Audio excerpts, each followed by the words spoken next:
The finish line is in sight, and the action is still peaking in the chase to Sunday gold. New names are emerging and pushing to the top with power,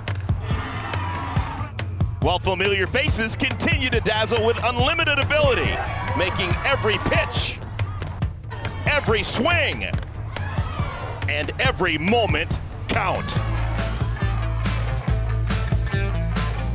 Welcome everyone to Athletes Unlimited Softball, presented by our official sustainability partner, Aspiration. Oh boy, the softball world laser focused on Rosemont, Illinois, Parkway Bank Sports Complex on a sunny Saturday afternoon. We're chasing history, folks. We have two games coming your way. Our first, Team McCleney taking on Team Chidester, and man, a lot of wonderful names atop that Geico leaderboard. You got Deja Mulipola. She's in the top spot, but there are some wonderful, talented players nipping at her heels with just 2 days remaining in our season. Glad to have you along for the ride with my partner, Danielle.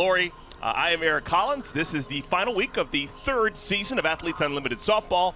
And Danielle, this final weekend, we're celebrating a lot of wonderful names who have played a lot, and we're also celebrating a lot of younger, newer names who are starting to develop into new stars. Well, and it's a pressure-filled, emotional weekend. You're saying goodbye to Amanda Chidester and Danielle O'Toole, who have been here since that inaugural season in 2020. So that's kind of emotional, but you're also crowning a champion, and you're seeing some of the younger athletes step up, and it has been incredible. And one that I think about is the rookie in Shannon Rhodes and what she's been able to do. She's going toe-to-toe with Deja Mulipola, who is not a rookie, and I think that's been the most impressive thing for me about Shannon Rhodes. She took the year off last year, decided, hey, I want to come back, reached out to the PEC and said, is the opportunity still there? And they said, heck yes. And you look at what this young lady has been able to do.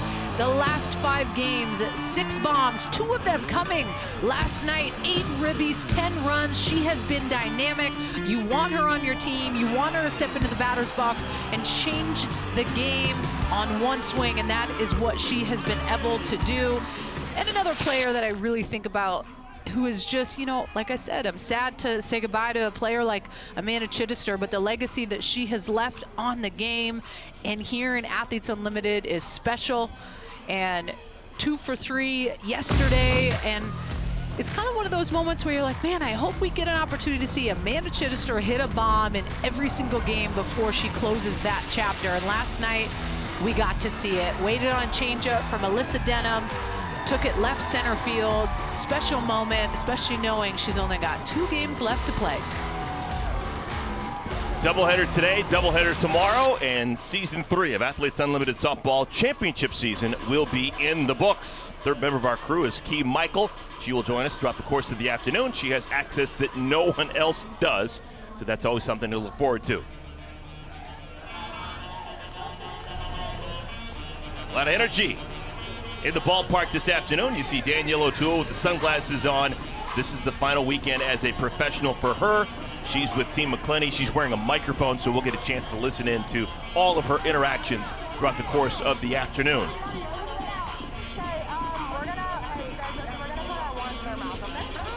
All right, let's take a look at the defense for Team Chidester. They're desperate for a win. They lost yesterday. They lost the game against Team Denham 10-4. It is Jasmine Jackson, Bubba Nichols, and Kiki Stokes O'Connor in the outfield from left to right. Been so impressed with Sydney Sherrill as a third baseman. Anissa Urtez is at short. Kelsey Harshman and the captain Amanda Chidester is at first. Veteran catcher Taylor Edwards behind the plate. And starting for a second consecutive day is the rookie from Oregon State, Mariah Masson. And we got the opportunity to see her throw yesterday, and she threw a lot of pitches. So the goal for her to be able to come in today, hopefully she's feeling good. But she's high velocity, does a great job of working both sides of the zone. I think what we saw yesterday was she was very effective first time through the lineup. Second time is when she kind of got roughed up a little bit. So just being on it, using that changeup well, but also just hammering the inside part of the plate to these hitters. Masson will face this 9, the captain for Team McCleney. Haley McCleney leads things off.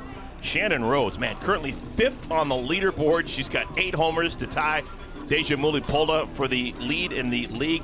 Erica Piancastelli, Sam Fisher is the cleanup hitter. Andrea Filler has come on really well late in the season. Veteran Nadia Taylor's the DP with Sachel Palacios behind the plate. Abby Ramirez, the second baseman. And Sis Bates is your shortstop, hitting 9th. Yesterday, Team Chidester lost against Team Denham. Team McCleney, they won against Team Mulipola. Final score is 5-4 in that one. As we've discovered during the 3 years of Athletes Unlimited softball, you want to pick up numbers individually, but the best way to pick up points in bulk is to by winning innings and winning games. That's how you get it done.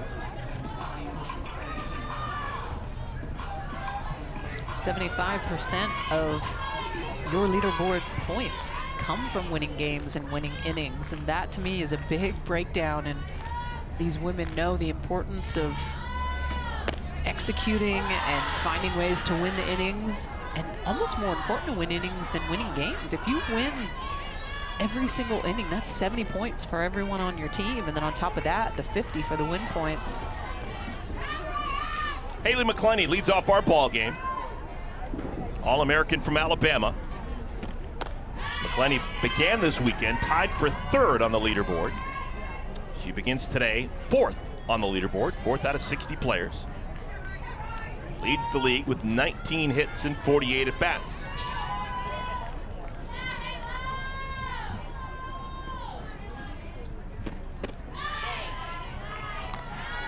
Two balls and a strike to lead off our ball game. Man, it's a gorgeous day. Chamber of Commerce here in the village of Rosemont just blessing us with a picture-perfect August softball weather day. On the ground, foul. Look at the range of Amanda Chidester. The range of the Badlands there, first base.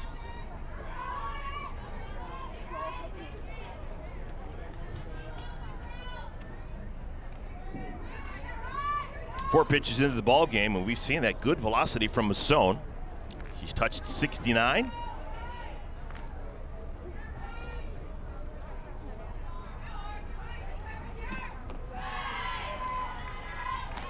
Count goes full.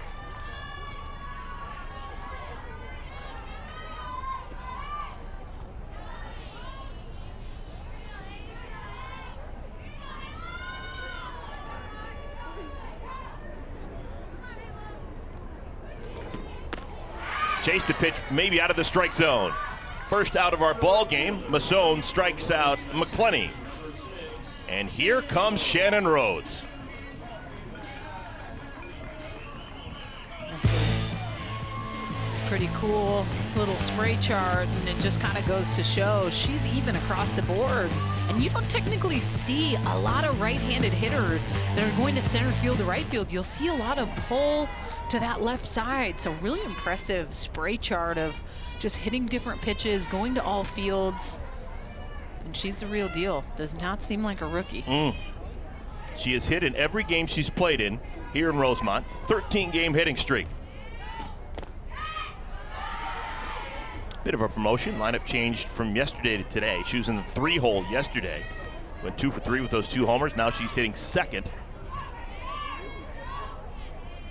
And she's got a good hitter's count. 2-0.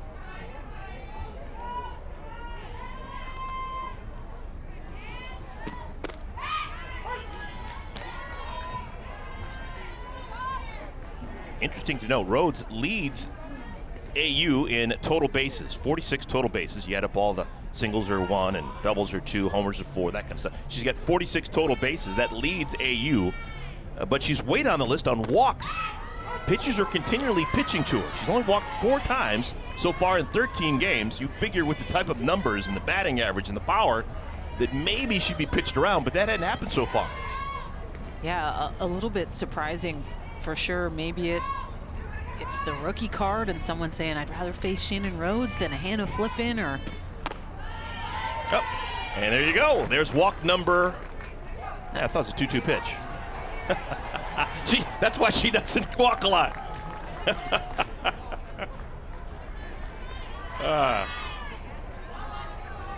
And walks in this league are 4 balls. If we started with a 1-1 count, maybe don't get me started. Don't get me started. That would have been ball 4, but it hit her bat. So we'll do 3 balls and 2 strikes again.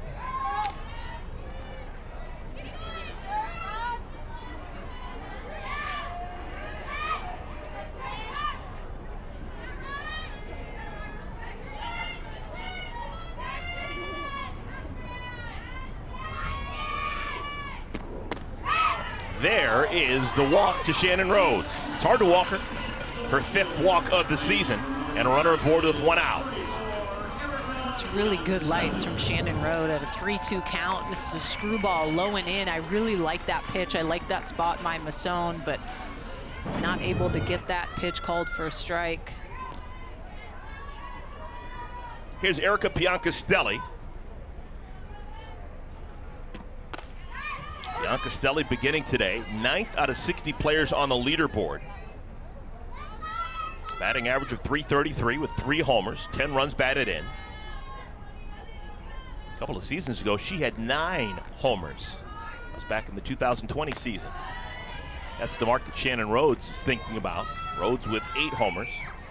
And both today and tomorrow to try and get to number 9 and maybe 10 and set a new season record.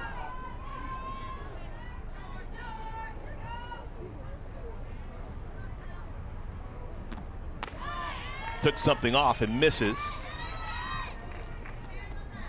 2-1 to Piancastelli.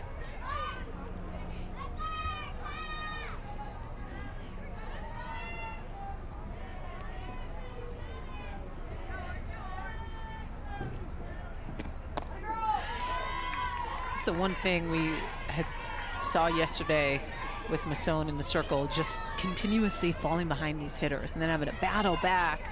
When you get to those 2-1, 3-1 counts, you find yourself having to bring something at times maybe a little bit more sweet over the plate. And these hitters at times make you pay. Oh boy, that's the 12th walk for Piancastelli.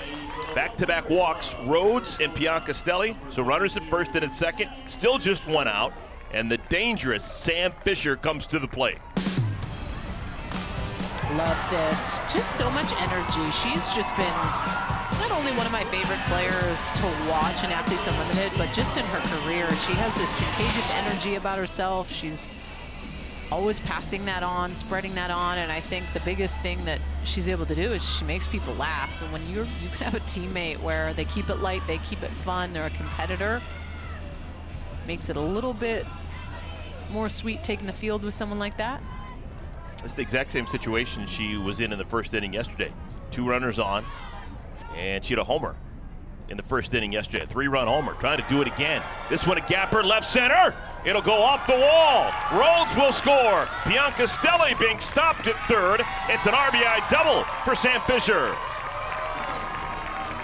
So Sam comes through once again.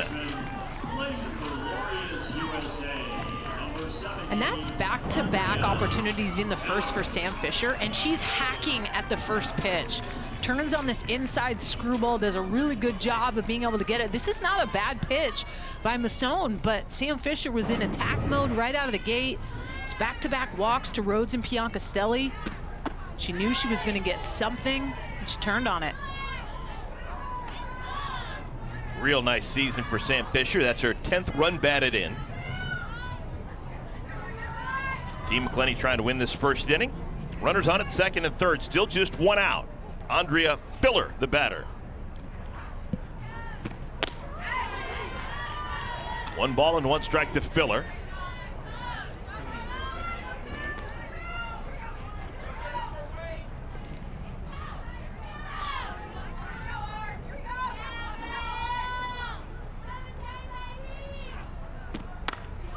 High down the left field line. Jackson, foul territory, makes the play. Tagging from third and scoring is Piancastelli.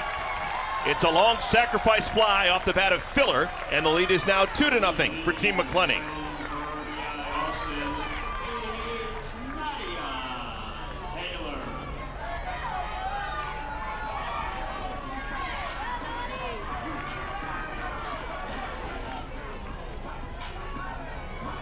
A lot of energy in that first base dugout.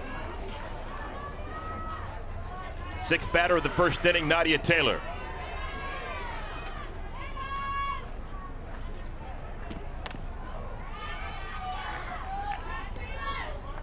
Nadia right in the middle of the pack. 30th out of 60 players on the leaderboard. Veteran from Texas. Wears number 88 because Kat Osterman's number 8 retired with the Longhorns.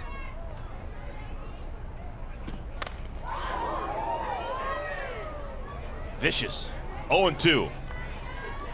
And we've seen some of the players standing on that upper deck in the dugout. I mean, they are covered with the net, but there's this opening, and you've seen a couple players get hit. When you have a player like Nadia Taylor, head on a swivel constantly, can turn on a pitch real quick.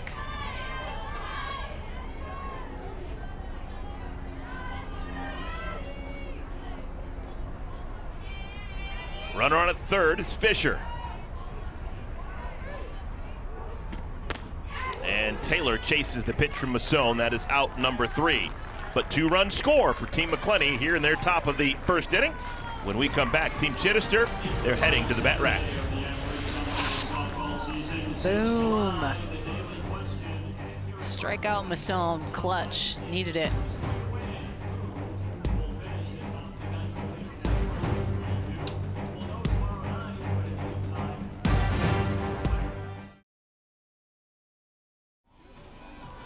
Team McCleney trying to win this first inning. They put 2 runs on the board. Now Team Chidester trying to answer.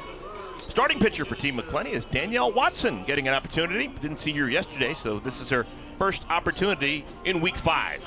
And she has made 4 appearances on the season, and good opportunity here for Team McCleney. She likes to work up in the zone, has a good screwball, good rise ball. Come in, figure out that strike zone, and see what you can get away with. This is Team Chidester's lineup card. Anissa Urtez, shortstop, followed by Jasmine Jackson, the captain, Amanda Chidester, Taylor Edwards, Kelsey Harshman, Bubba Nichols, Sydney Sherrill's the third baseman, the rookie Haley Busby, Kiki Stokes O'Connor, that is the 9. Team Chidester losing yesterday against Team Denham 10-4.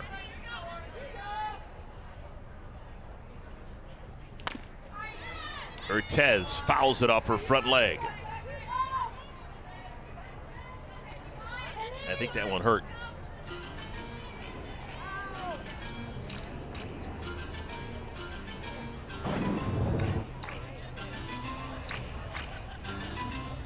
Oh, it missed. It missed the shin guard. I told you, I'd go up there looking like wearing catcher's gear. shin guards.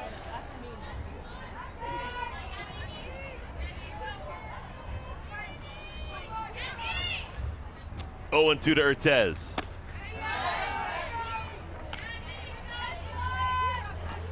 Urtez has had some first inning magic throughout the course of this season. She's got 4 homers. 3 of those 4 homers have come in first innings. Goes to right, hit fairly well. Shannon Rhodes makes the play in front of the warning track. 1 down. Outfielder Erica Biancastelli, Haley McCleney, Shannon Rhodes, left to right. Infield, Sam Fisher, Sis Bates, left side of the infield. Abby Ramirez, Andrea Filler on the right side, with Sasha Palacios catching Danielle Watson. Sis Bates was the AUX Defender of the Year.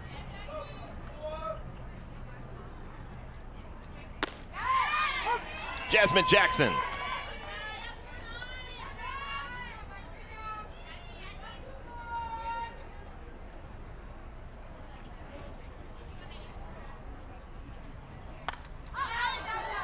Quickly, Jackson down in the count 0-2. So Danielle Watson's been a strike-throwing machine right out of the chute. Well, and you have to be, I think, especially against these type of hitters. I mean, it's kind of the ABCs of the game. You fall behind, then you got to bring something a little bit more over the plate. It's when you tend to get hit. But when you can jump ahead, puts you in a position to get swingers out of their game plan, meaning they'll step into the box at an 0-2 count, maybe not as fully committed to their game plan because they have to be on the defense. Anything close, they have to swing. So as a pitcher, that's kind of where you're able to play that cat and mouse game when you get ahead.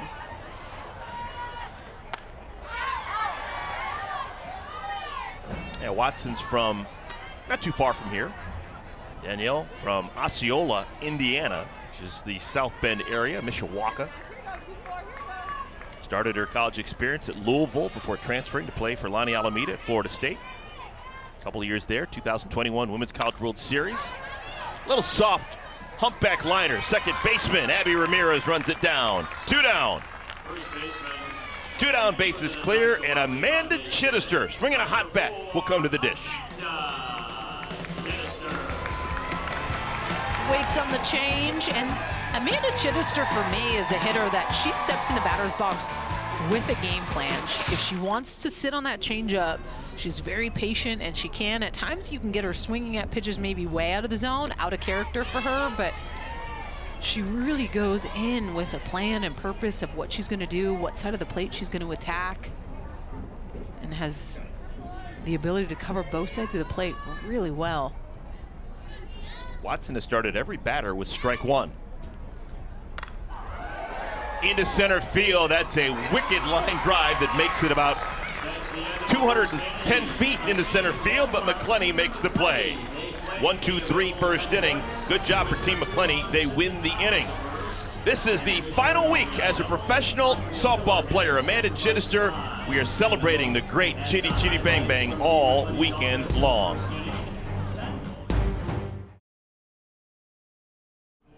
Good start for Team McCleney. They win the first inning. It's a +10 for everyone on Team McCleney's roster. We play the second inning here in the village of Rosemont. Here's our Sunday night baseball matchup. The Braves chasing the Mets in the NL East. The Cards lead the NL Central. They finish up a big 3-game series at Busch Stadium, 7 Eastern, 4 Pacific on ESPN, ESPN Deportes, and ESPN Radio. Our coverage begins at 6 Eastern with Baseball Tonight, Sunday Night Countdown, and just a very special moment. Before our game began, Amanda Chidester playing her final weekend as a pro athlete, and she's surprised by her college coach.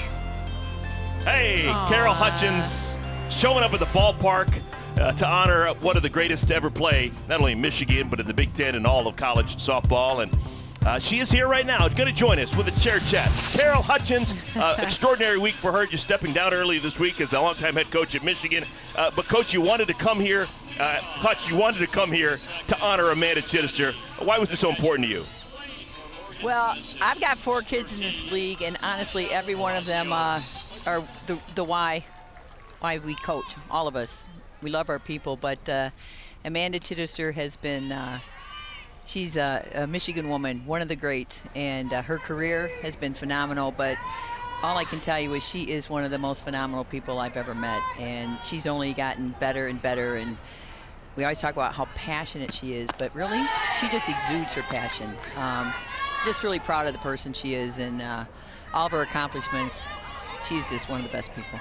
Coach, I mean, it brought a tear to my eye seeing you go and sneak up on her, and just what a moment that was. But I have to ask, over the course of Amanda Chidester's career, is there anything that stands out to you that you've truly just admired about that young woman?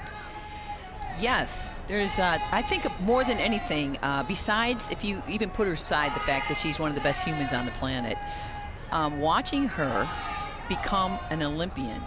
And I mean, beside the fact she got cut from the team the year before and had the perseverance and persistence to turn it around, but I watched her for 10 years after she graduated, and she was Major League Baseball. I watched her train on our fields. She'd be on the field at 8 a.m., and at noon she'd shift into softball gear because she was only doing physical training for 4 hours, and she has made herself into one of the best athletes in the world. You recruited her out of Detroit High School. Her first year with you was 2009. When did she first get on your radar screen and you first understood, hey, I really would love her to play in Ann Arbor for me? Well, you know, we recruit these kids young, but I recall we've been recruiting her. She'd been coming to camp. And I was in Japan, and that would have been in 2006 with one of the U.S. teams. And Bonnie Thole, the new head coach at the University of Michigan, who's my assistant, called me and said, we need to do it now. We need to make that decision for her, let her know we want her, and offer. And I said, well, go do it. And because I was in Japan, I didn't think I could get home very quick. And the rest was history. I was Bonnie's recruit, actually. But wow. Down the road, Allen Park Cabrini, a great softball school. Just a great ambassador for the sport, for the state of Michigan. and for the University of Michigan. All right, well, we're talking to you right now. One of your former players, Abby Ramirez, just got a base hit. You mentioned that there's a huge Michigan presence in this league. Haley Wagner's also here. Sierra Romero is here. What is it about these athletes that come through Michigan that just don't want to hang it up? They have this love for the game, and they keep playing professionally for sometimes as much as a decade. Well, I just love to believe that the most important thing we do is grow kids up and provide them with a really powerful and positive experiences. And it should be the best experience you ever have to go to college, to go to the University of Michigan, and to play softball.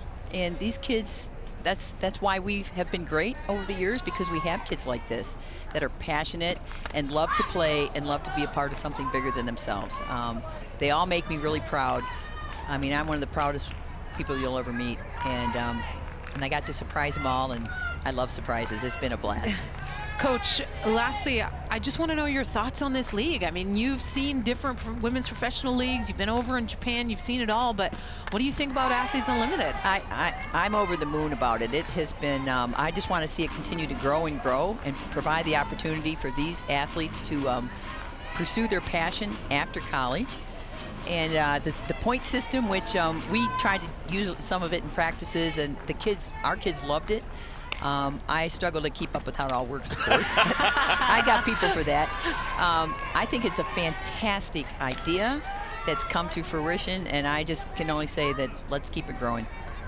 Coach, this isn't really a question, but I just want to let you know, I vividly remember you winning the national championship before my freshman year at Washington. And I was passionate, but that gave me a hope of, man, it is possible. So I just want to say you are one of the best that I've gotten the chance to just be around, watch. You're incredible. Thank you for everything you've done on a personal level to these women, because that means more as a mama than anything, and to this game. Thank you so much. Well, it's been my honor and privilege, and I love every one of them. Thank you so much. Well, Hutch, thank you for being with us, and enjoy the rest of your weekend. I will. Thanks a lot. All right. Go Blue. That is the great Hutch, providing wonderful players in the pro ranks for decades now. And here in town, because Amanda Chidester is playing her final weekend as a pro. How about Masson? She's thrown 11 consecutive strikes. Uh-oh. Why did I say it? Misses outside to Haley McCleney. Ball and a strike. We got a runner out at first base, Abby Ramirez. 2 outs.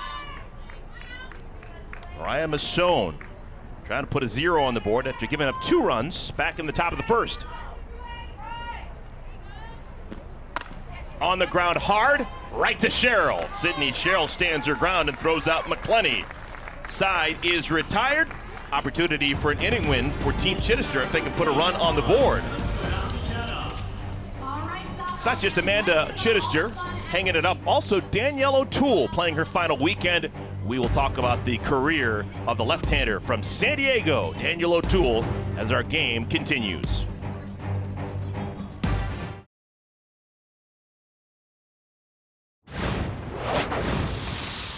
Shitty, stop talking to my players. Here, Nadia, hold the corn. It stinks, I can't do it. I just laughed like Beavis and Butthead. What was that? Let it hit you! That's the best video on the internet. Ever. Yeah, what do you mean? Am I really retiring? Yeah. I don't know for that. That's our Into the Game with our Air National Guard, listening to Danielle O'Toole as she experiences her penultimate game as a professional. She's retiring just like Amanda Chidester after this weekend, so she's got today and tomorrow still as a pro. And a couple weeks ago, she was in the chair chat, and I was just like kind of asking her about what it's been like, and she said for the first time in her career, she just feels so at peace, has been having so much fun, knowing that her time in the game is ending, but just being where her feet are at. And you almost wish you had that mentality from the first time you started playing, because things get stressful, things get crazy, but you just see little things like this. And both her parents are here in the stands watching. These are the most memorable parts of the game that you remember the most. These good times grinding at the ball field with your brothers and sisters and parents, and those are the things you never want to forget. And Twitter is great for these types of occasions. You get people talking about these wonderful players and reminiscing, and you get the player themselves giving their own shout-outs. And this is Danielle talking about her husband, things that she's going to miss. Pitching to my hubby. He learned how to catch just to help her out. And warming up with my rider, that's Sasha Palacios. They've been part of the Mexican national team, and they've meant a lot to each other over the years. Ooh, Kelsey Harshman got drilled. There's one other tweet that we haven't seen yet. Maybe we will, but Danielle talks about waking up every day and spending time in person with my best friends, which is an important distinction. Nowadays, there's so many ways to stay connected, and you do what you can. But when you play sports with someone, you say hello to your friends in person, which is becoming increasingly rare. I mean, when you think about the accolades in sport and the starts and the wins and the strikeouts and the complete games, those are not things you remember in 10 years. When you look back on the career that you've had, it is those relationships and friendships and hard work that you've done that prepares you for life and sets you up to remember all of that good. And yeah, it's nice to win the big things and the shiny trophies, but those women that you grind with and hang with and pour your heart out to on the good days and the bad days, those are your sisters. And that's something that we've really seen here at Athletes Unlimited with Danielle O'Toole and her connected group of buddies that she competed in the Olympics with. But what a situation here in Athletes Unlimited in Chicago and Rosemont, the city, and what they've been able to provide in just these women getting to go to baseball games and so much. I'm almost jealous that they get like 5 weeks to be like best friends and get to hang out all the time. You could come back. I don't think I could, but I don't think I could be away from my family for the 5 weeks. If that wasn't the case, for sure. I thought you were going to give me a little shout out. I didn't think you want to, be away from me and actually be in uniform as opposed to standing in the booth and talking ball. I'm with Amanda Chidester saying, when you start to not want to put in that hard work, that's when you realize, it's time to probably hang it up. 2-2 pitch to Bubba Nichols. That is a fair ball. Play is at first. Sam Fisher makes it. 2 down. Kelsey Harshman, who was hit with a pitch, moves into scoring position. If Harshman can come around to score, it would be an inning win for Team Chidester. 2 outs, runner at second. Sydney Sherrill is the batter. Some things you guess at, other things you just know. Sydney Sherrill does not have a double so far this season. The ACC's all-time leader in doubles. She had 82 of them in her college career. She got 5 hits so far this season, all 5 hits singles.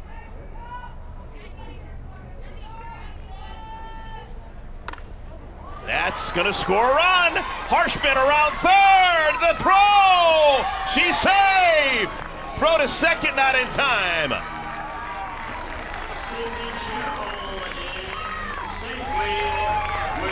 RBI single for Sydney Sherrill, and it's an inning win for Team Chidester.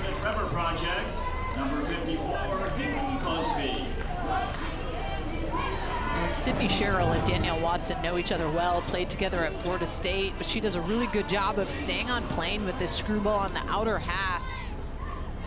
Ooh, good base running there by Harshman. She cut that bag beautifully. Just got the inner corner. So it's an inning win, plus 10 for everyone on Team Chidester. And the beat continues with the rookie Haley Busby batting. Busby's put some good swings on the ball over the last couple of weeks.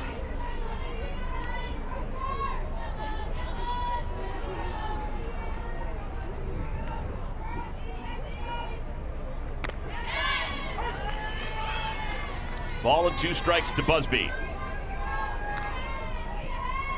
That hit by Sherrill, the first base hit allowed by Danielle Watson.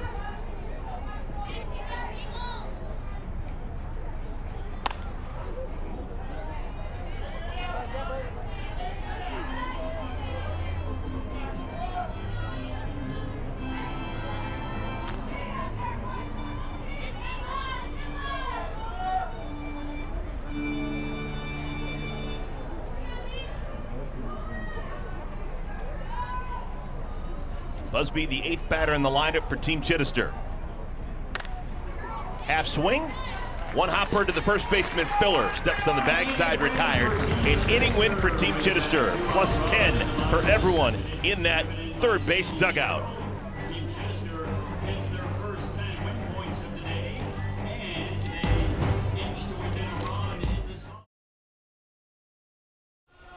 Welcome back, everyone. We've made it through 2. It's the third inning here in Rosemont, Illinois. Here's our Geico leaderboard. Deja Mulipola still lead things, but Amanda Chidester, she has leapfrogged over Alyssa Denham.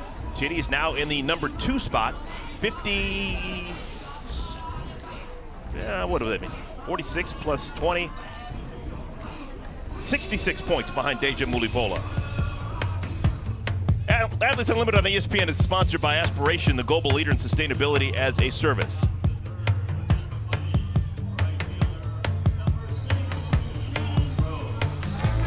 My math is terrible. Amanda Chidester is 56 points behind Deja Mulipola. I was handed a note. All I needed to do was read it, and I decided, you know what, I'm going to do the math myself, and I got it wrong. You won't know unless you try. Got to work on the math skills on air. It's a different type of pressure, you know? Here's Shannon Rhodes. She walked back in the first inning, a +8 for her. Began the day 5th on the leaderboard. Just a super impressive rookie season for Rhodes.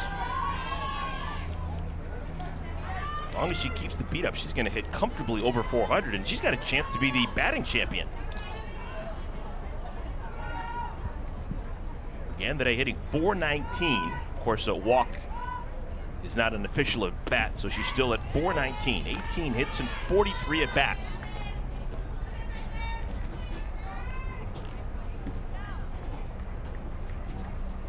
Of those 18 base hits, she's got 8 homers and 4 doubles.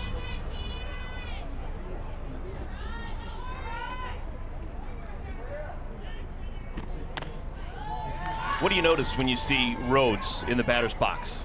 What do you notice about her swing, her head, her thought process? What sticks out to you? Well, I mean, she's a patient hitter, but she's someone that I think what's impressive not only about Shannon Rhodes, but a lot of these hitters in the league is just they cover both sides of the plate really, really well. But more importantly, like, put good barrel on balls. So as a pitcher, sometimes it's like you're facing these elite hitters, and man, you hit a money spot on the outside part of the plate, half a ball to a ball off, and these hitters still at times will make you pay. And Shannon Rhodes is someone swings early in the count. She 4 walks on the season, maybe 5 now. Not 5. I'm good at that math. So I think knowing that, she wants to swing the bat. So as a pitcher, the mentality for me is trying to get ahead and pump something way out of the zone, but it's back-to-back walks for Shannon Rhodes, and not a bad spot by Masson. She went the first 13 games with just 4 walks, and now she's walked in back-to-back plate appearances against Masson. Third walk allowed by Masson. Her other walk was to Erica Piancastelli in the first inning. This is Piancastelli batting in the third, called strike 1.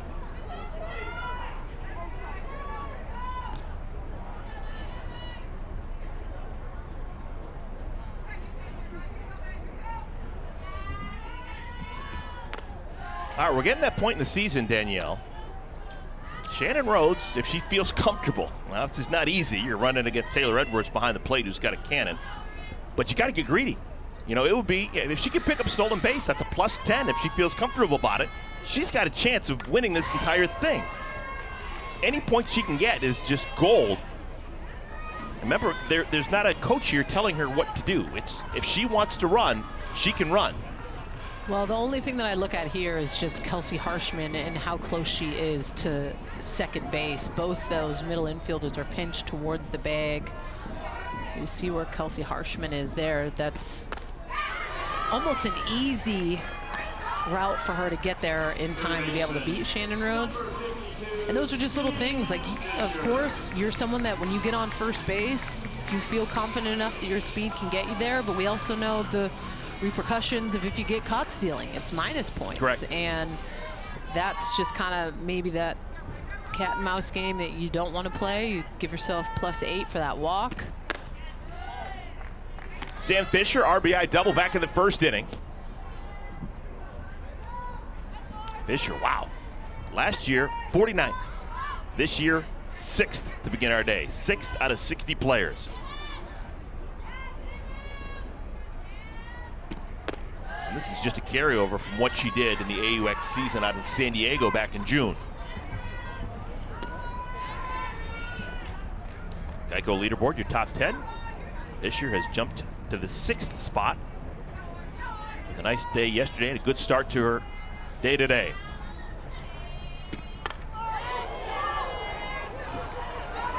Hey fans, it's time to earn points just for watching. If you're an Unlimited Club member, enter the code on the screen into your Athletes Unlimited app to earn points and move up the leaderboard.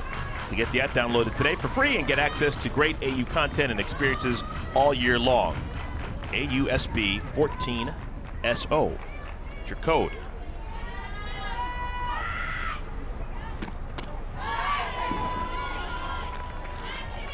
Three and one to Fisher.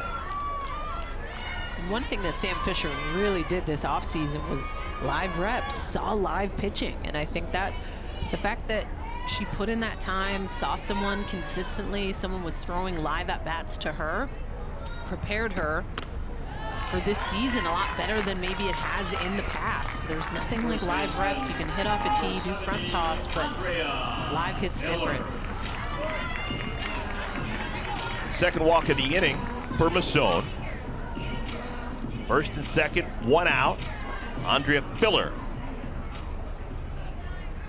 Filler drove in a run with the sacrifice fly in the first inning. Sacrifice flies are a +10.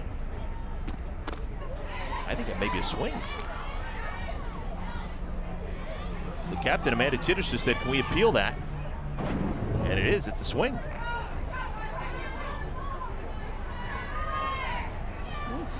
She was just trying to get out of the way, but they said that she went too far.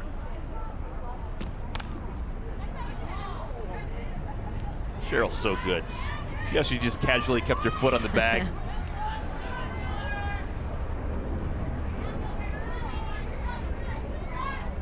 You're doing something with the third baseman down there in Tallahassee.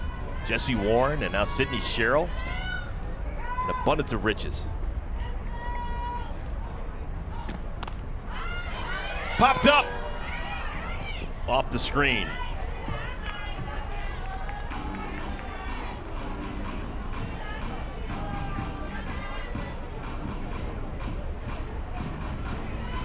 First inning was won by Team McCleney. Second inning won by Team Chidester.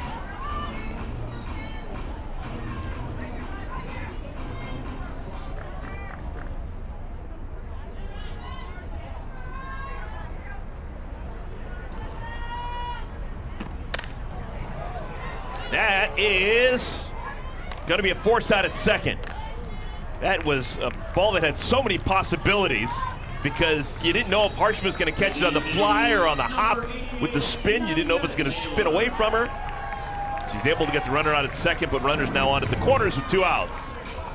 Yeah, this had a little bit more hang time than I think people thought. Sam Fisher, that's all that she can do, because if Kelsey Harshman catches that, that's a double play. So you want to be smart with the base running. I think she was. Filler gets up the line. Rhodes gets to third. Nadia Taylor skies it down the left field line, foul territory. Jackson runs out of room.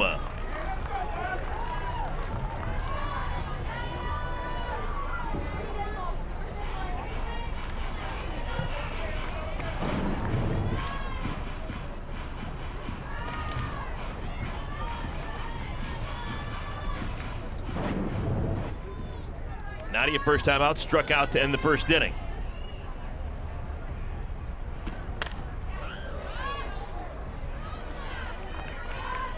Nadia's got a thing for railings. First ball she hits the top of the railing along the left field wall, and this one gets stuck along the railing here on the first base side.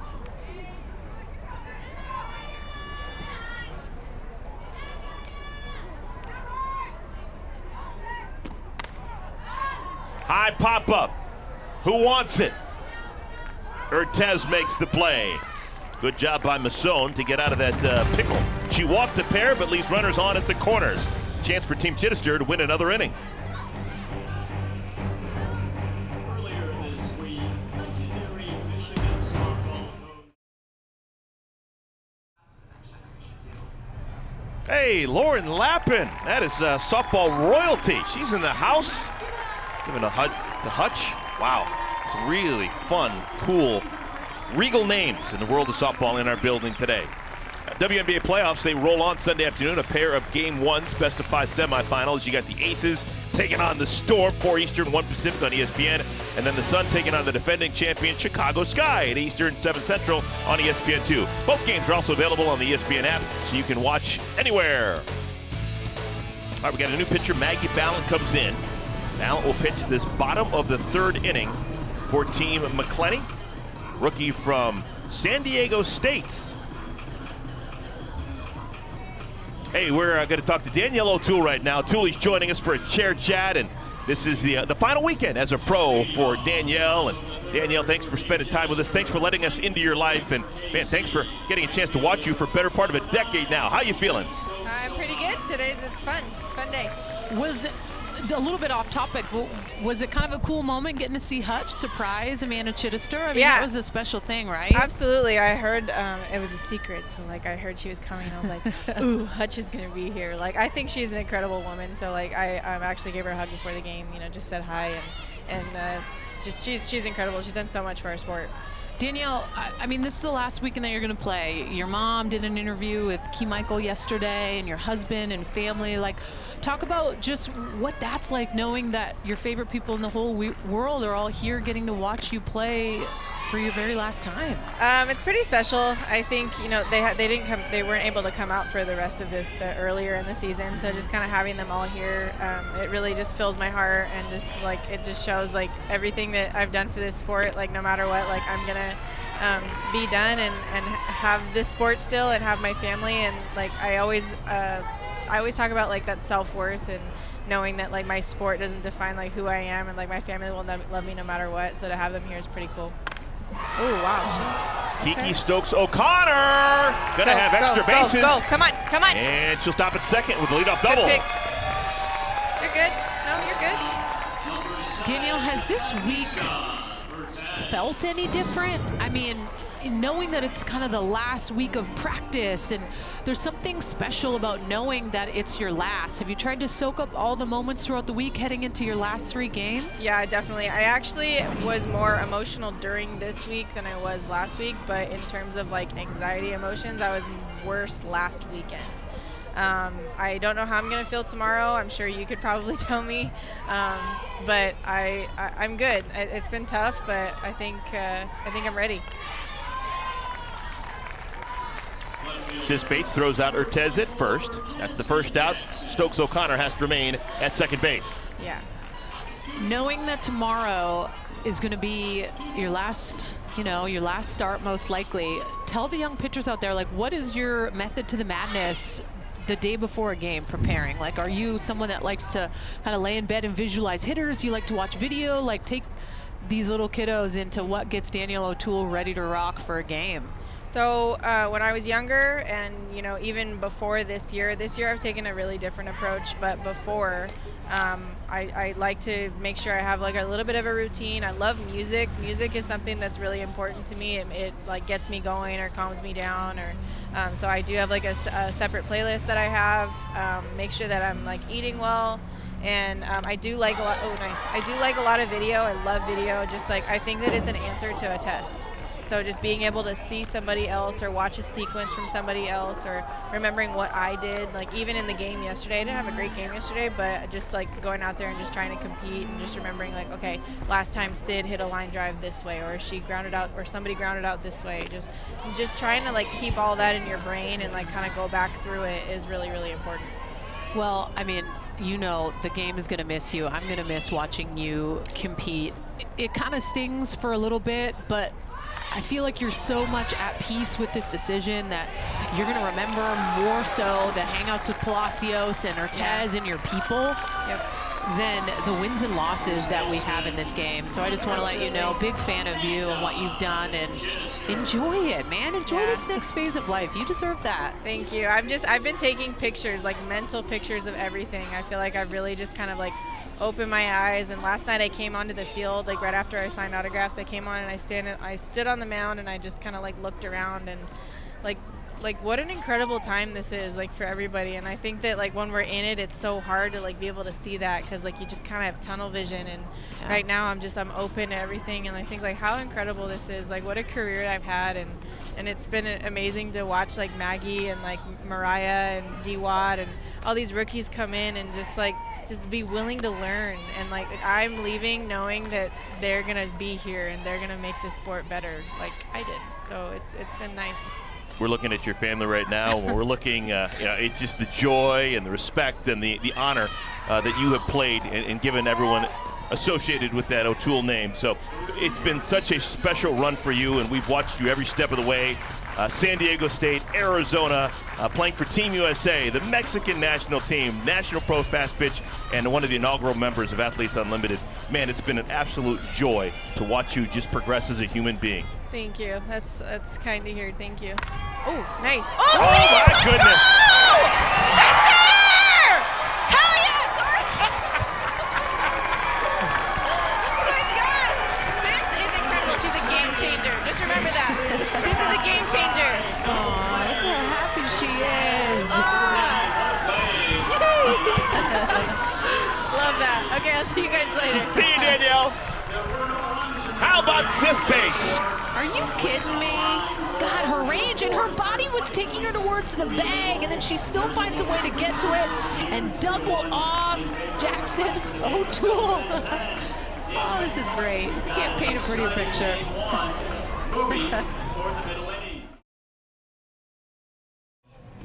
There's your score. We've got a rollover, 20 points here in the fourth inning. It's a 2-1 lead. Team McCleney on top of Team Chidester. Well, Aspiration has been just a phenomenal,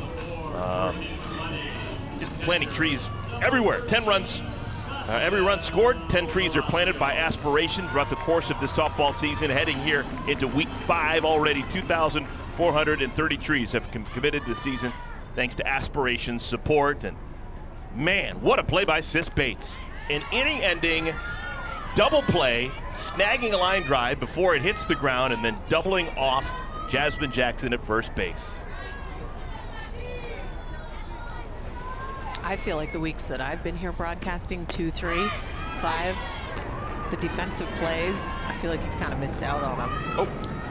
You haven't got to see some of the, like, Aralia laying out. I feel like I've been so fortunate to see incredible plays. Sinking off the bat of Palacios. That's a base hit. Leadoff single for Sachel. And she's aboard to begin the fourth inning. Well, if I'm going to throw it back at you, I saw wonderful pitching last weekend. Yeah, you had some close ball games last weekend. I had back-to-back shutouts on Sunday. Yeah, that's... Yeah.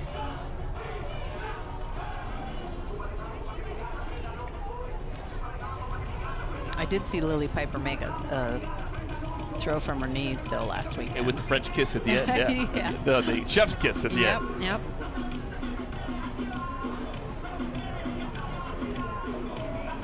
All right, the wheels are in motion right now.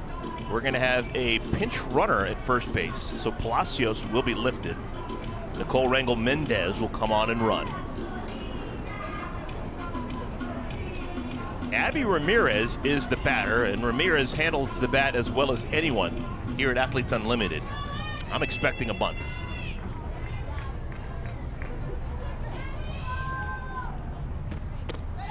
Didn't show it there in the first pitch. Pitch running at first base for Team McCleney, number 35, Nicole Rangel Mendez. Ramirez singled her last time up against Masson.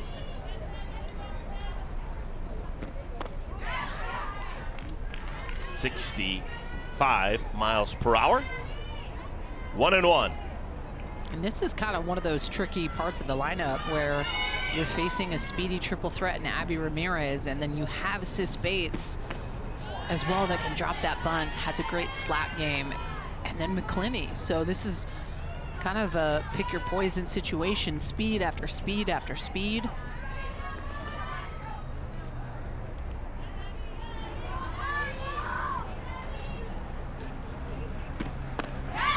Maybe the biggest swing I've ever seen Abby Ramirez take. 2 balls and 2 strikes.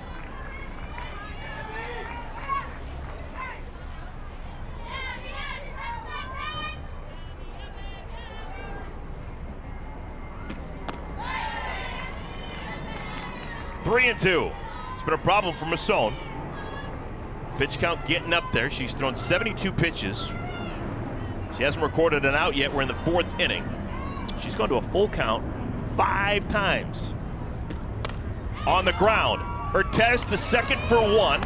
Not in time at first to get Ramirez. So Ramirez switches spots with Rangel Mendez at first.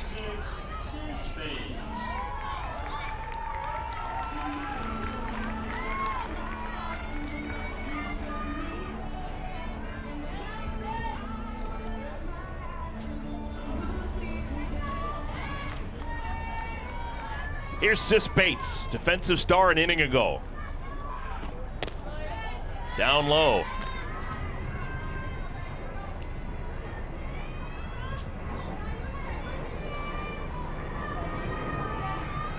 Sis, her 2nd season with Athletes Unlimited, former Washington Husky. Lays the bunt down and it squirts foul.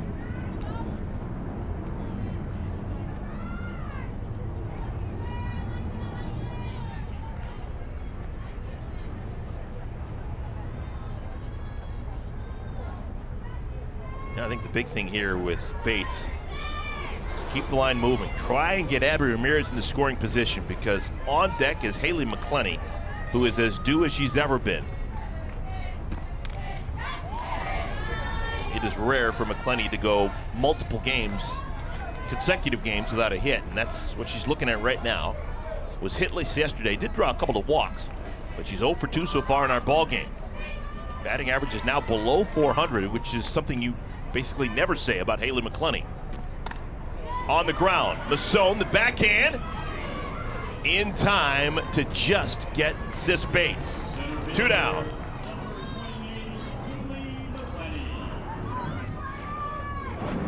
This is a good play by Mariah Masson to glove that up, not let the speed and the pressure of what speed can do affect that throw. Just makes a good throw to Amanda Chidester. And now a situation here for Haley McCleney, runner on second base.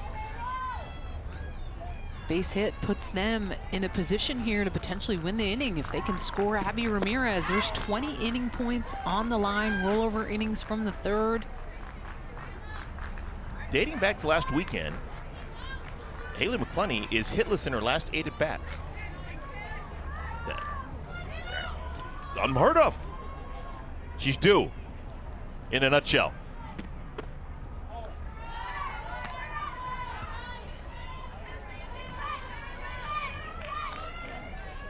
Batting average at 380. A base hit should score Ramirez from second. This inning is worth 20 points.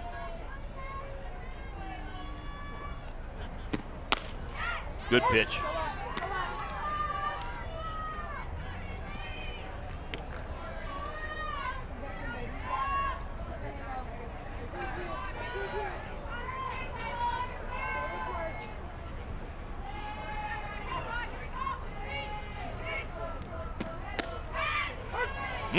Back-to-back paint jobs.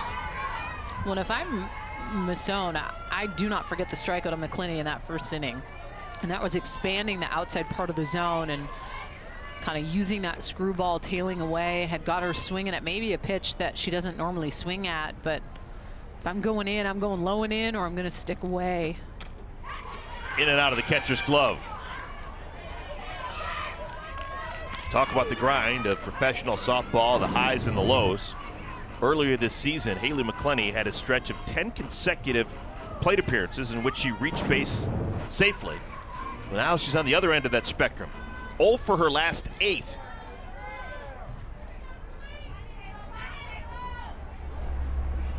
Two. High drive left field, playable for Jackson. And the side is retired. Good job by Masson. Gives up a leadoff single to begin the 4th inning, but then slams the door. We'll be back to the beautiful village of Rosemont in a moment.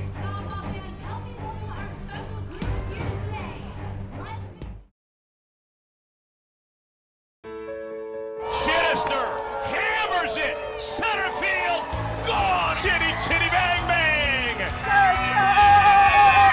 Chitty is energy times 1,000. You think you know what energy is, and then you meet Amanda Chidester. She's intelligent, she's driven, she's all the good things, and she wants everybody else to be those things too. To know her is to love her, and that's something that I truly love about her, is just how great of a human being she is. I'm one of the lucky ones that got to see the ends of who she is and how passionate she is about the game. Oh my goodness! Amanda Chidester saves the day!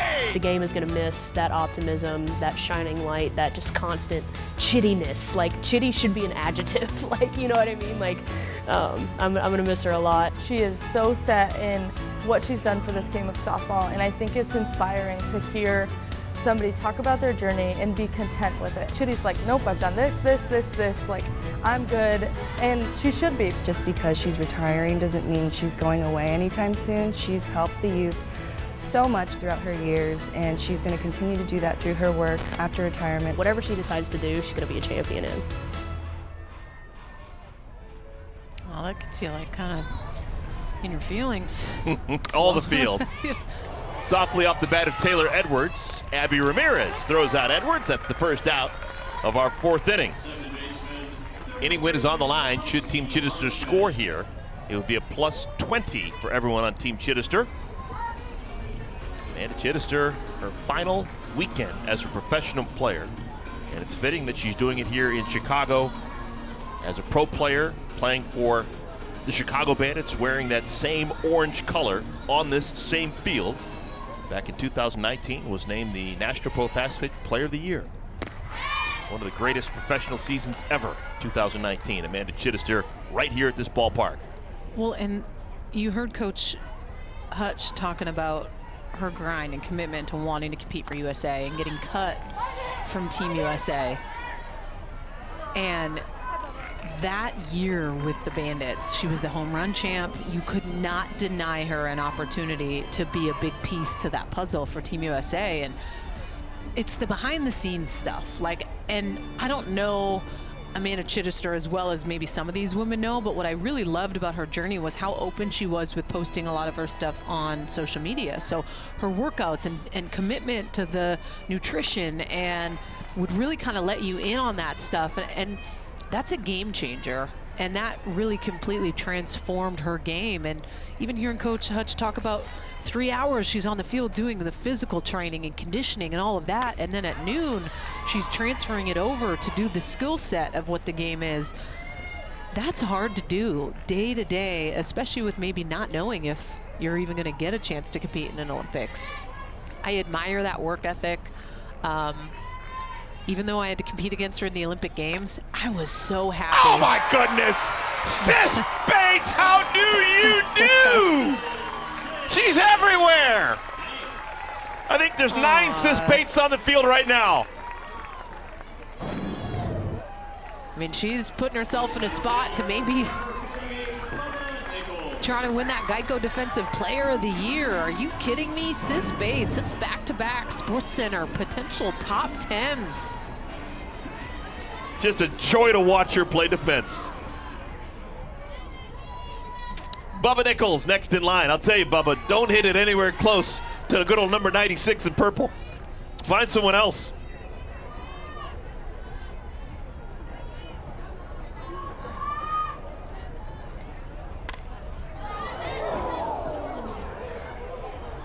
Nichols so far today, 0 for 1. She bounced out to third in the second inning.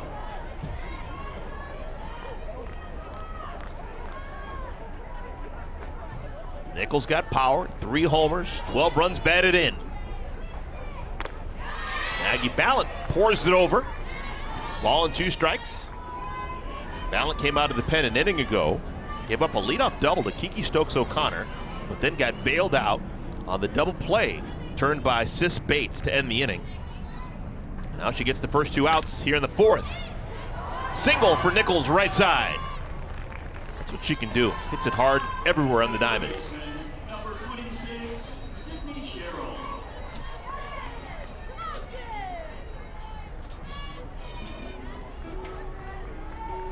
Sydney Sherrill will bat. Sherrill drove in a run back in the second inning with a single that won the inning for Team Chidester. from Moore, Oklahoma. Cheryl may be close to the equal of Sis Bates defensively. She was 3 times the ACC Defensive Player of the Year. Popped up. Ramirez. Side is retired. The inning is tied once again.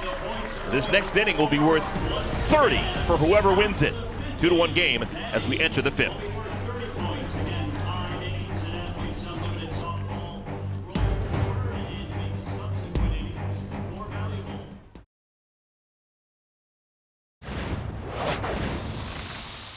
Hey, how's your ankle and your shin? You good? Man, that really got you. Hey, nice little poke over there. Nice little poke over there. Still got time. With Mindy running, we could still go lead. Good stuff. Keep going. Right at you.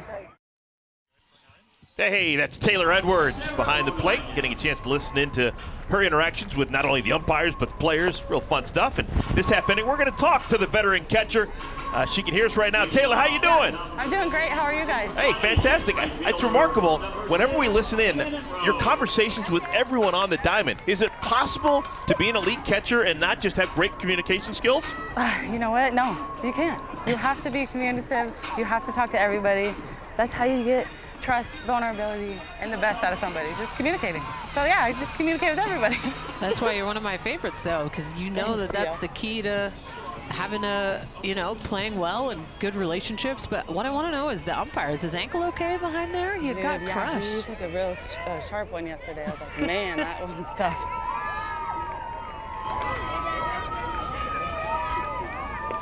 Good. Come on. Come on. Got it, baby. Heck yeah, Sarah. Great pitch right there.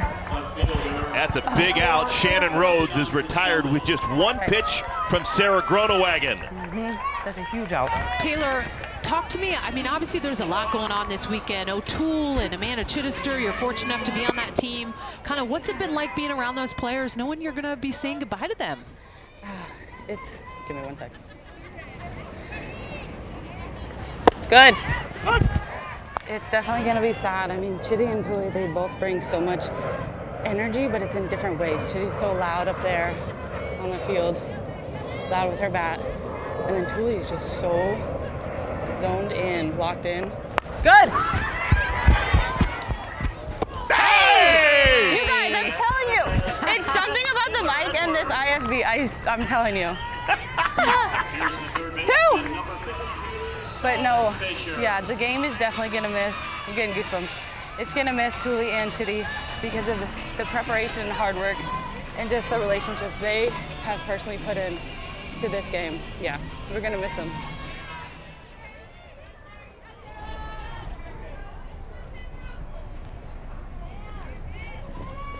Good. So that's back-to-back weeks that you have a pretty awesome facilitator. Yes, I do. What has that been like? Obviously, I know your relationship with your sister's so close, but you'd been craving to get her as a facilitator. What's that been like? It's been super just heartwarming. Good. And just having her, I feel like it's always given me a different edge because her presence always has given me just something different. It pushes me to just give a little more, take a little more, and just be so much more aggressive. And you know me, I'm one of the freaking kindest souls. And then, hey, you're good. Here you go. One of the kindest souls, and just like, thanks. Her just pushing me to be better, take an extra rep, or just think and talk about the game out loud a little more. Definitely gives me something. Different edge. Here you go. Come on. Good job! Great lane on that, dude. Yes, that's what we want! Dang, you guys, that was so short, but I loved it. Taylor Edwards talks us through an inning. It's a 1-2-3 inning thrown by Sarah Gronewagen. She needs just 7 pitches. Taylor, thank you so much. Take a look at our Geico defensive plays of the game. I mean, come on, Sis Bates. Everyone knows who Sis Bates is, but because they're going to be naming that Geico Defensive Player of the Year here soon, she's still making a push. I love it. She's always just the biggest smile on her face. She makes everyone else around her just better, happier, and I mean, that's pretty incredible. These are my picks, Eric, if you're wondering. Danielle's Defensive Player of the Year candidates. Yeah. I have no beef with any of that. I mean, don't get me wrong. I love me a good defensive catcher. And they're constantly touching the ball. As much as I wanted to put up like a Taylor Edwards, a Svekis, a Palacios, a Mulipola, gosh, some of those plays that the shortstops are making, you can't deny. Bubba Nichols has made some nice plays out in the outfield. She has. Yeah. She's laid it all out there. There's just something swaggy about the middle infielders this year that just sets them apart. I have enjoyed watching Aubrey Leach play second base too. Haley Busby leads things off.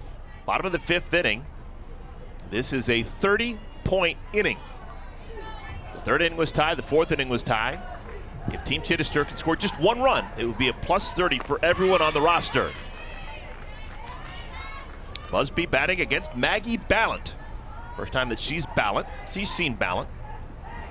For Ballant, this is the 9th batter that she's facing.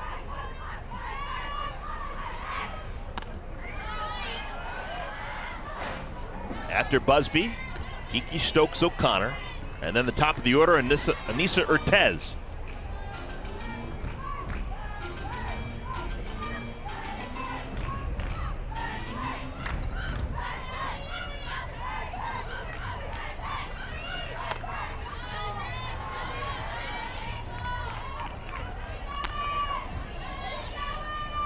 Well, after this game, we've got a game later on this field, and then 2 games tomorrow, and that will wrap up our 3rd season of Athletes Unlimited Softball. We'll crown a single champion. First season, 2020, it was Kat Osterman. Last year, it was Alicia Ocasio. In our AUX season, played in San Diego out in June, it was Danielle O'Toole, the winner. And right now, we have 0 idea who it's definitely going to be tomorrow. We've got a lot of different names in play. 2 hopper, second baseman Ramirez. Well, here's our Sunday Night Baseball matchup. You got the Braves chasing the Mets in the NL East. The Cards, they lead the NL Central. They finish up a big 3-game series at Busch Stadium, 7 Eastern, 4 Pacific on ESPN, ESPN Deportes, and ESPN Radio. Our coverage begins at 6 Eastern with Baseball Tonight, Sunday Night Countdown.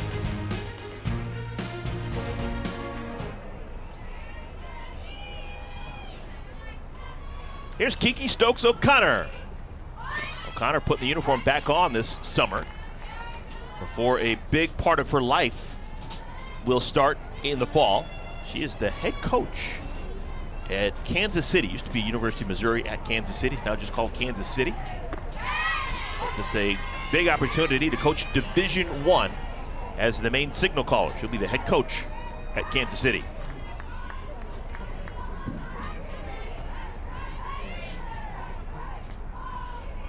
Kiki has played ball all over in recent years.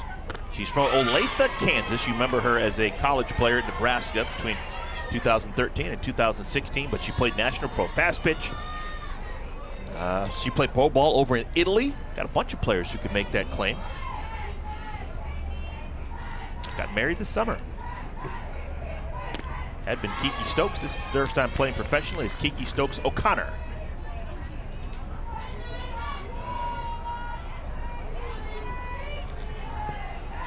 Two balls and 2 strikes.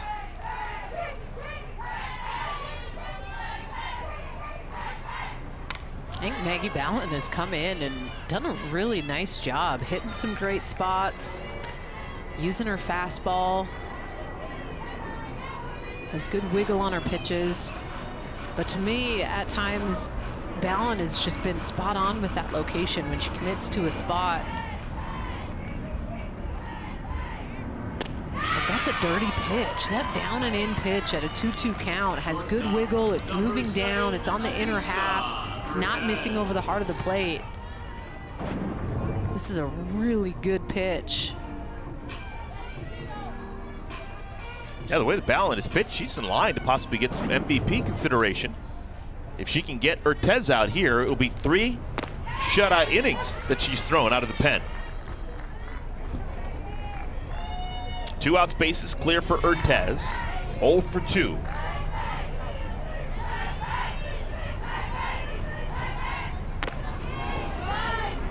This inning is worth 30 points. That's a big number. It's equivalent of hitting a triple for everyone on the roster of Team Chidester should they score a run and win this inning.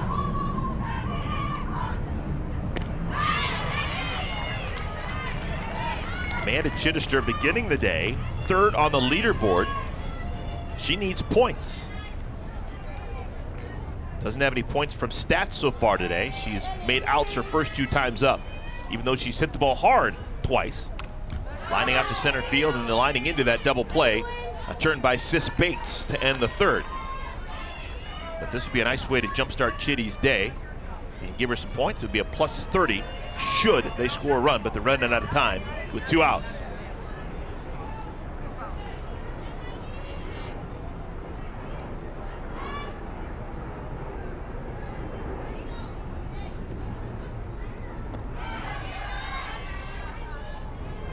I like it, Maggie Ballant shaking off that last pitch, going to the off speed down in the zone, and you have to be able to take ownership in the moments as pitchers of what do we feel in our gut. We do not want to throw pitches we are not committed to. We want to shake and throw a pitch that we know we feel confident in, and man, she has been money. Maggie Ballant strikes out Stokes O'Connor and Urtez to end the frame.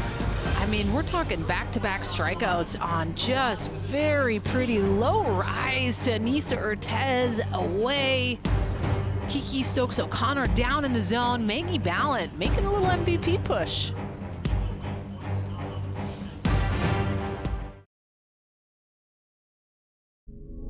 Chidester!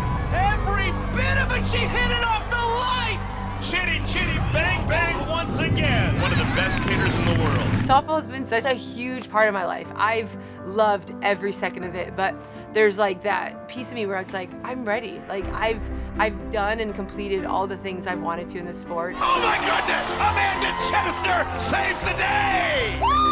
I want to leave this sport giving it everything that I have, and I can feel inside of me that I don't have it in me to give it as much as I have in the past. I'm not a half-in, half-out person. I'm an all-in type of person, and I can just feel it that it's like, I'm ready. I need to be able to have it full-time, ready to go, all in, like this is what I'm doing. Because that's respecting the game, and that's doing it the right way, and I've always believed that, and I want to stay true to that to the moment I step off this field. Special weekend for not only Amanda Chidester, also Danielle O'Toole, both stars of our game, finishing off their pro careers. Got a good one here. It's the 6th inning, 2-1 lead, Team McCleney on top of Team Chidester. This is a 40-point rollover inning. Whoever wins the inning, everyone on that roster will get a plus 40. Andrea Filler takes a called strike from Sarah Gronewagen. All right, we're going to have a special chair chat right now. One of our favorites, Sam Fisher, got the Harry Potter glasses on. Hey, Sam, how you feeling? I'm feeling good, man. It's a great day to play some softball. You're nice and loose, but this game is pretty intense right now. It's a one-run game. It's getting late. Yeah, a little bit too close, but we love good, clean softball.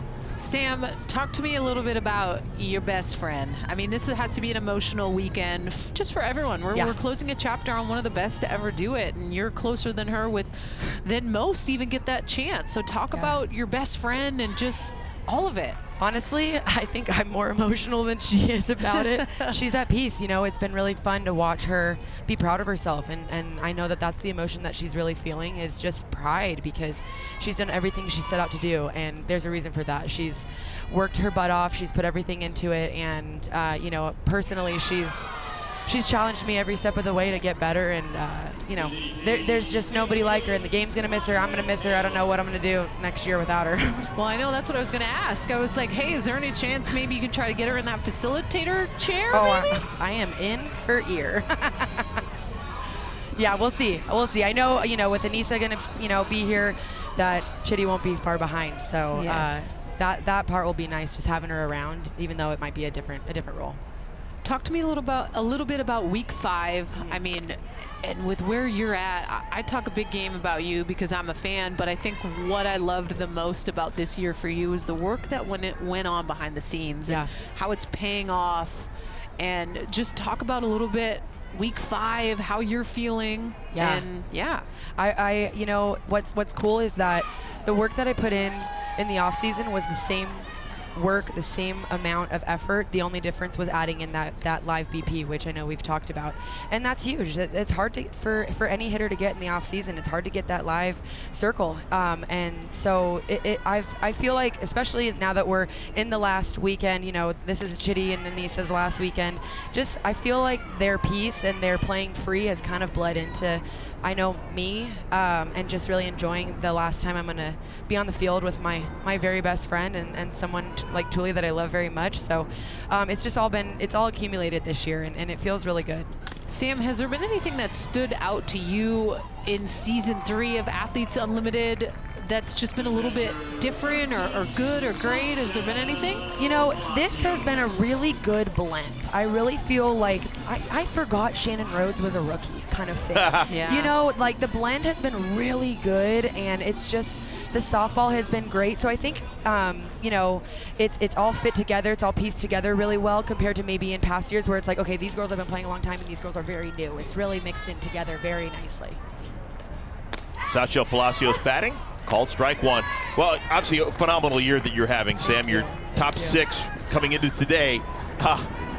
Clearly you're playing to win innings and win the game, but man, you're right in the mix, and we don't know who's going to win in 26 hours time. Who's going to be the champion here in 2022? Do you have a hard time not trying to do the mental math every single time you come to the plate, or you're thinking about the game? You know, I have enough hard enough time doing mental math just in general, but you know, I'm just thinking about seeing the ball and hitting the ball, and that's been something that's working. It feels good, because if I complicate anything anymore, then I'm going to be frozen in the box. No brain, no headache. Isn't that what they say? That's the truth. That's the truth. I love it. Sam, thank you for all that you do. It's been wonderful watching you. We wish you luck throughout the course of the rest of this weekend, because, man, you got a puncher's chance at something really special happening. Thank you so much. Thanks for letting me talk about Chidi. I love her so much, and she's my very best friend. So thank you for giving me this chance to talk about her. You did her well. You honored her. Thank you so much, Sam. Thank you. How about Sarah Gronewagen? She's come out of the bullpen and retired all 5 batters that she's faced. Yeah, she's done a good job hitting great spots, using that changeup effectively when she needs to, but not throwing it too much. Spinning her curveball, looks good. And she's kind of one of those pitchers that I talked to in week 3 when I was here, where she's like, man, I'm still trying to really get into a groove. Took a little bit of time off with Team Canada this last year. Just the Olympic stuff, it was a lot. So she gave herself a healthy break, like almost like Shannon Rhodes, just away from the game a bit and geared up to be able to come here and do Athletes Unlimited because she loves it so much. But week 3, she's like, I'm just starting to kind of feel like myself again. And pitching takes a little bit of time, but are you kidding me? Gronewagen strikes out Palacios. She's retired 6 in a row. What a ball game we have. Man, I sure hope Chidi doesn't get a big hit. A lot of people loving on her this afternoon here at the ballpark, and why not?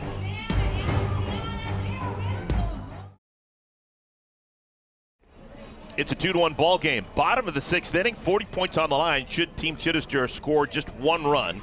Man, things are getting really interesting. WNBA playoffs, always interesting. They roll on Sunday afternoon, a pair of game 1s, best-of-5 semifinal round. You got the Aces taking on the Seattle Storm, then at 4 Eastern Time, 1 Pacific on ESPN, followed by the Sun taking on Candace Parker and the defending champion, Chicago Sky. That's at 8 Eastern, 7 Central on ESPN2. Both games are also available on the ESPN app, so you can watch anywhere. PSG, Paris St. George. I'm sorry, Peyton St. George comes up. I got Paris St. Germain on my mind. Yeah, you were just talking about him. It's Peyton St. George. That's the other PSG. Oh, man. I'm not a soccer guy at all, but I'm thinking about the soccer team, Paris St. Germain. Peyton St. George comes into the game. Rookie from Duke has been fantastic. She got the win in yesterday's game. Their win over Team Mulipola. like what Team McCleney's doing with their pitching staff. It's definitely a pitch by committee mentality today. And the hardest thing to do as a hitter is every single at bat to face somebody new, because your second at bat, you want to make that adjustment off of a pitcher if you didn't do what your game plan was supposed to be that first time. So when you have to face someone completely new in Maggie Ballant, and then now your third at bat face a Peyton St. George, it's definitely more challenging as a hitter. Jasmine Jackson, 1 for 2. She'll be followed by Amanda Chidester and Taylor Edwards. Starting to get late.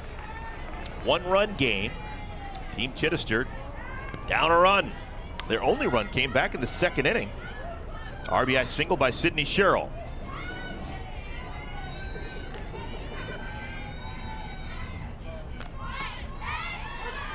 Three balls, 2 strikes to Jackson.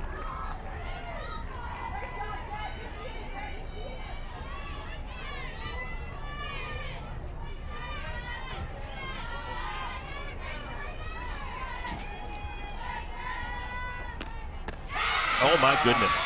Peyton St. George, welcome to the ball game. First baseman, number 4, Amanda Chidester. Money pitch. Almost looks like she takes a little something off it, an off-speed pitch, but it's the location for me. That is just on the river, perfect placement, changes speeds. So good. Last 3 batters for Team Chidester have all struck out. Stokes O'Connor and Urtez to end the 5th inning against Maggie Ballant. Now Jackson strikes out against Peyton St. George. Here's the captain, Amanda Chidester. Chance to make a difference.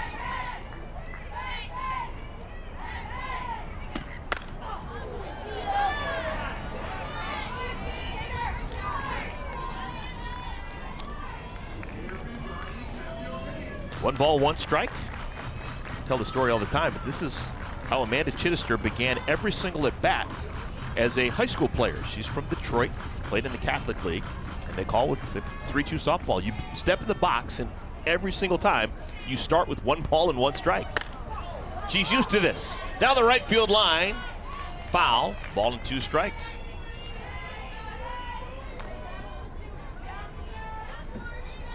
This is an at bat that could change everything about this Athletes Unlimited season.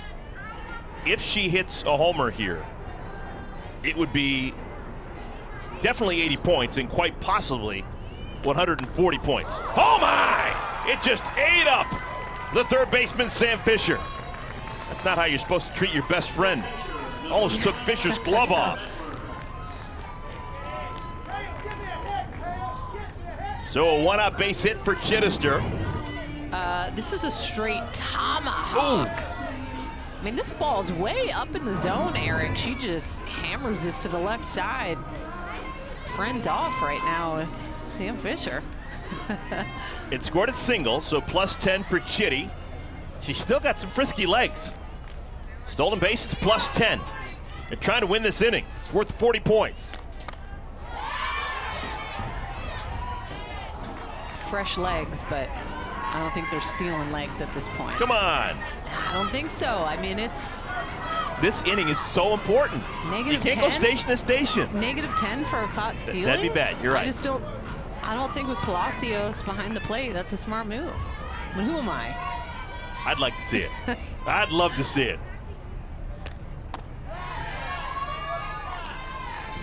Yeah, we just have not seen it. As many stolen bases, I feel like, this year as we have in the past. I don't know if it has anything to do with the arms behind the plate or the fact that if you do get caught stealing, it's negative points. Another factor, too, is we've seen a whole bunch of double plays turned. Yeah. And Taylor Edwards, as wonderful as she is, one of the things that she does do is hits a lot of hard ground balls and that are potentially turned into double plays. When you're playing D right now with infield completely back, Sam Fisher way back, Sis Bates, Abby Ramirez, Andrea Filler pretty much touching the turf green out there just because they're respecting the power. But if Taylor Edwards could hit something to the right side, pretty big gap between Abby Ramirez and Andrea Filler.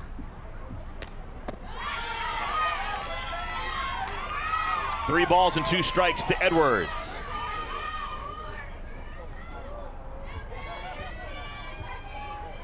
If Chidester scores, a plus 40 for everyone on Team Chidester. And the walk is issued. Peyton St. George is officially in trouble. Runners on at first and at second.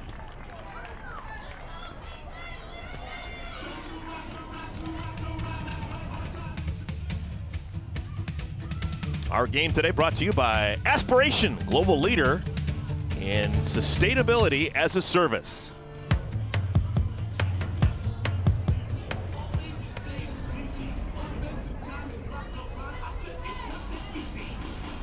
So we're going to have a pinch runner now. Edwards is going to be replaced at first. It's going to be Riley Bayless coming on to run.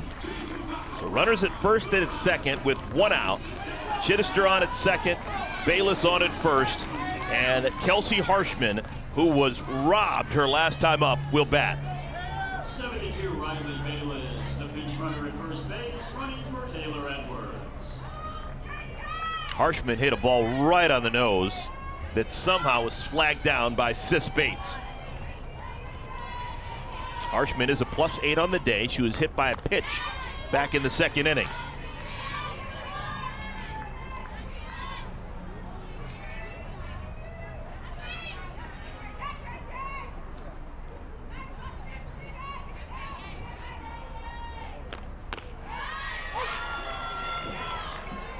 Oh, and 2 to Harshman.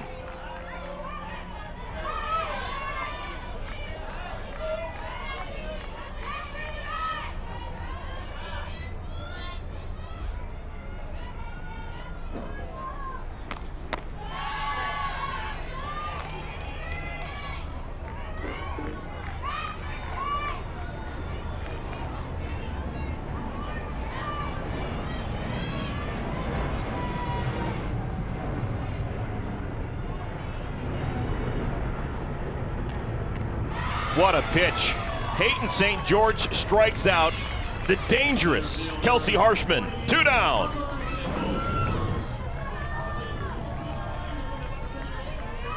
A lot of movement, and Palacio set up, and this ball kind of drifts to the outer part of the plate, takes a little something off it. That's a big time strikeout. A lot on the line. 40 win points, or inning points, excuse me, on the line. That's big deal, and Bubba Nichols in a position here. Just a golden opportunity for Team Chidester, but the time is now. To left, that's going to hang in the air long enough for Bianca Stelli to make the play. Runners on at first and at second, and they're stranded. Another 0 put on the board by that wonderful pitching staff for Team McCleney. It's 2-1 as we head to the 7th.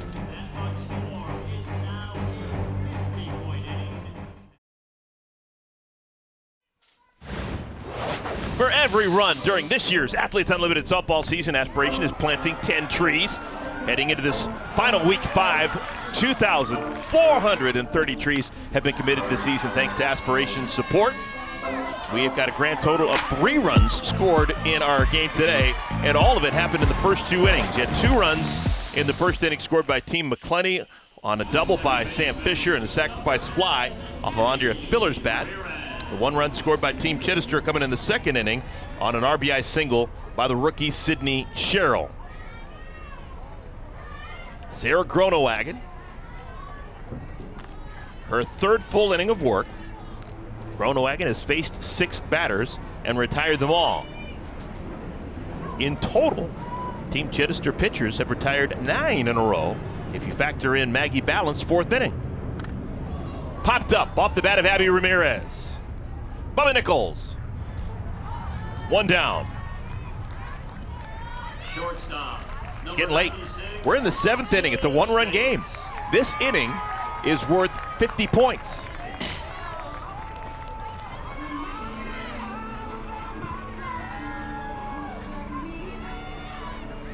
Sis Bates. She's earned her keep today with the glove on her hand. She's 0 for 2 batting, a strikeout and a ground up, but she has saved the day on multiple occasions with defensive gems. Infield in and on their toes, just respecting that speed puts a different type of pressure, and that's what Sis Bates does. She can drop that bunch, she can slap. Off the glove of Groenewegen, that'll be an infield single for Bates. One out single for Sis, and back to the top of the order.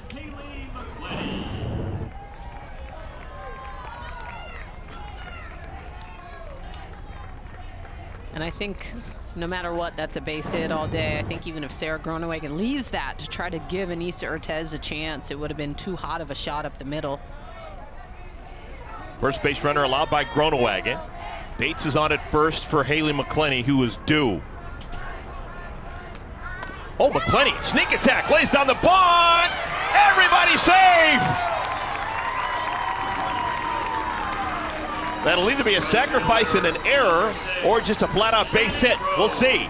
But we've got runners on at first and at second with one out. I gotta give that a base hit because it's strategic. How often? That's just my thoughts. I feel like...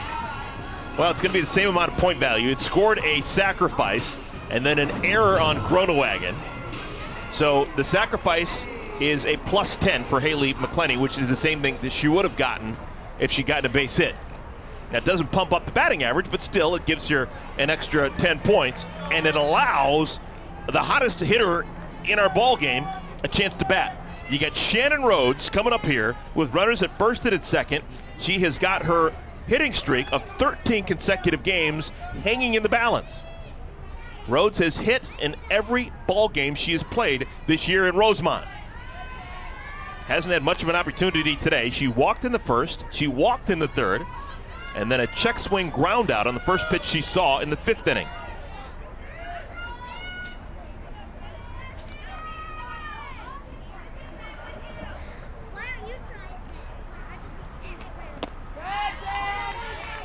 Shannon Rhodes not only riding a 13-game hitting streak, but also tied for the league lead in homers with 8. Began today in the 5th spot on the leaderboard.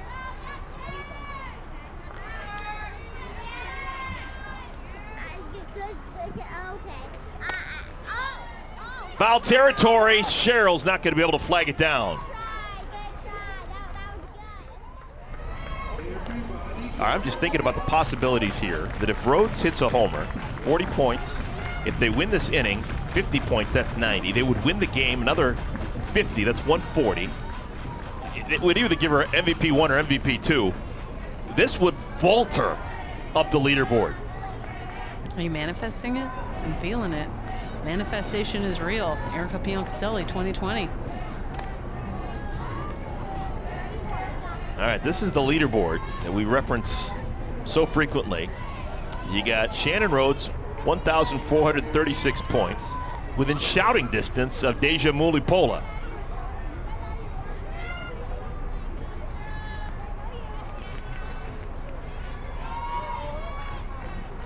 Big pitch from Groenewegen.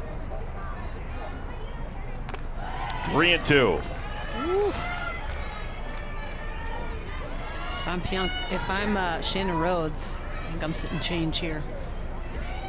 3-2.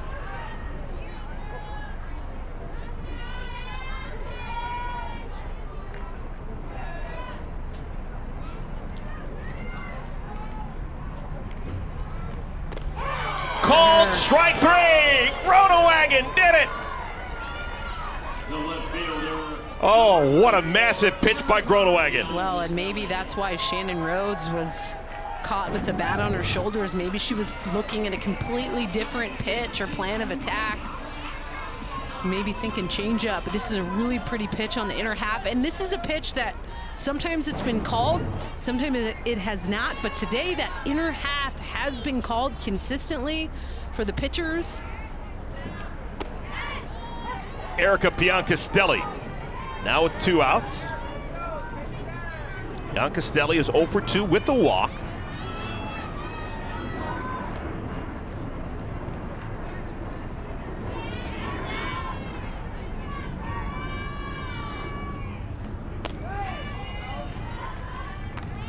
Zispate's on at second. Haley McCleney on at first. 1-run game.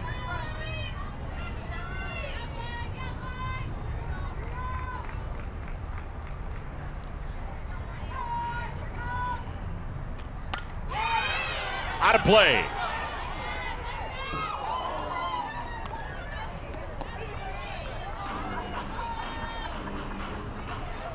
Sarah Gronewagen's got a great changeup. Erica Biancastelli's got that timing mechanism where she lifts that front leg.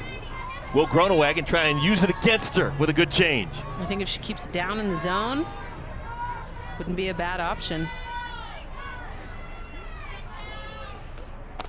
Got her upstairs. Gronewagen got into trouble and gets herself out.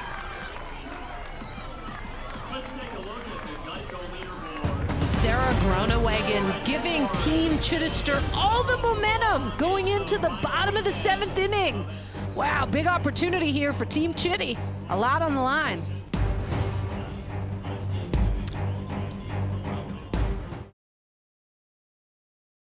Man, this has been a fun ball game. It's 2-1. Team McCleney trying to hold on, get 3 more outs, and win a big ball game and get a whole bundle of points.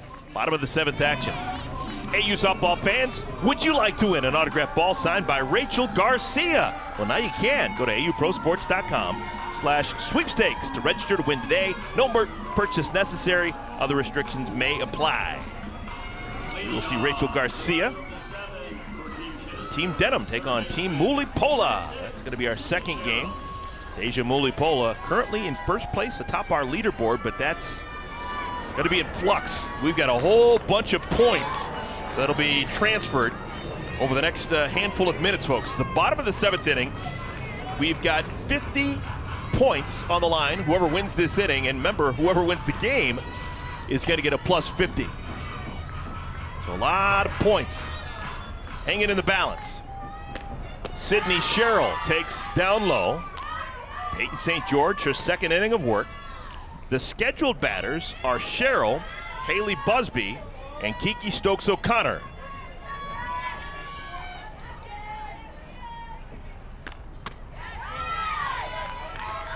I mean, what a game.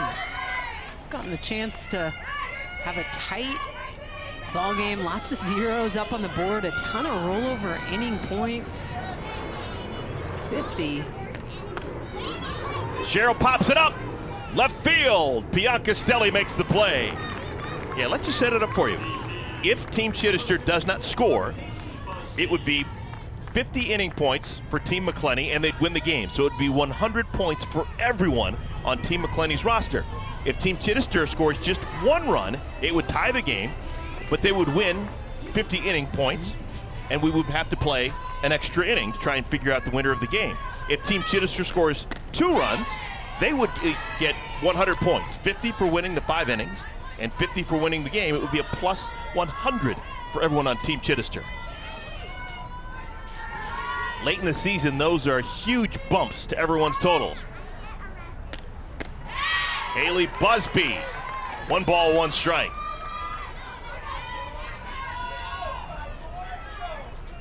I have no clue who would be MVPs.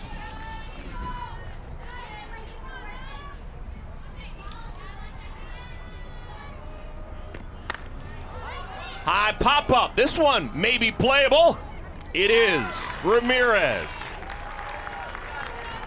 2 down here in the bottom of the 7th inning. Number 9, Kiki Stokes O'Connor. Right now, all eyes are on pitching to me. Like, I really look at the way that Team McCleney has had that pitch by committee mentality. And on the flip side, too, you look at Team Chidester and Sarah Gronewagen coming in and to perform the way that she has as well. We've seen MVPs get voted on even on those losing teams. You don't always necessarily have to win a game to be that MVP, and the pitchers are showing out today. This would be a crusher for Amanda Chidester. Came into this game 3rd on the leaderboard. Points have been hard to come by. Kiki Stokes O'Connor. Well, and at the end of the day, 75% of those leaderboard points come from winning games, 50 points, and winning innings, 70 points at the end of the day. That is a lot You're fortunate enough to be on the teams that win. Even if you don't have a ton of stat points or MVP points, you can still see yourself pretty high on that leaderboard just being on teams that are successful and winning. 1 ball and 2 strikes to Stokes O'Connor. St. George trying to slam the door.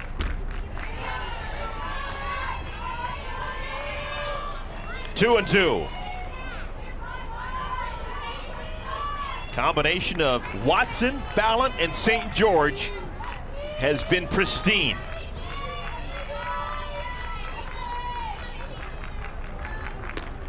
Ball game! Peyton St. George picks up the save. It's a 1-run win for Team McCleney, and they get a whole bunch of points. A plus 100 for everyone on the roster for winning the last 5 innings and the ball game.